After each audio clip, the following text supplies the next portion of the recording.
गोकुळमधील गैरव्यवहाराची ईडी मार्फत चौकशी करा. चंदगडचे आमदार शिवाजी पाटील यांनी ही मागणी केली आहे. सखोल चौकशी करून दोषींवर कठोर कारवाई करा. बड्या मंत्र्यांच्या आशीर्वादाने गैरव्यवहार झाल्याचा गंभीर आरोप आमदार शिवाजी पाटील यांनी केलेला आहे. या सगळ्या प्रकरणामध्ये लवकरच मुख्यमंत्र्यांची भेट घेणार असल्याचंही शिवाजी पाटील यांनी म्हटलंय.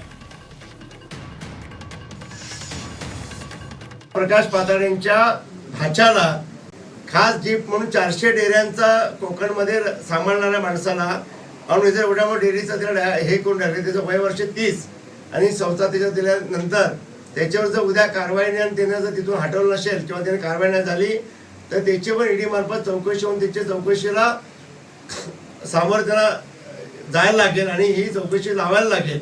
म्हणजे ह्या लक्षवेधी या अधिवेशनाला मांडतोय. कारण आत्ता त्याची तातडीनं उद्या मुख्यमंत्री साहेबांची वेळ मिळाल्यास किंवा उद्या परवा या मुख्यमंत्री काँग्रेसची कारवाई व्हावी ही आमची प्रामाणिकपणे इच्छा आहे. महायुती म्हणून एकमेकांना दिली बघून घ्यावं ना, कोण कुणावर आरोप त्या ठिकाणी करतोय. आम्ही गोकुळची संस्था ही पक्षविरहित चालवतो.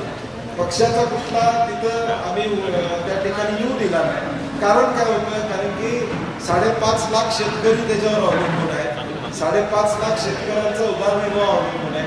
त्यांनी त्याला महायुतीचा कॉल झालं नाही. आम्ही कधीच दिली नाही. काँग्रेसचा म्हणलं नाही, महाविकास आघाडीचं म्हणलं नाही, कारण की कोऑपरेटिव्ह आहे. परंतु त्यांनी त्याला तशी झालर दिली. आता ते त्यांच्यातला वाद चालू आहे, तर त्यांनीच उत्तर दिलं पाहिजे त्यांना. मला वाटतं खरं कारभार आमचा चोख आहे.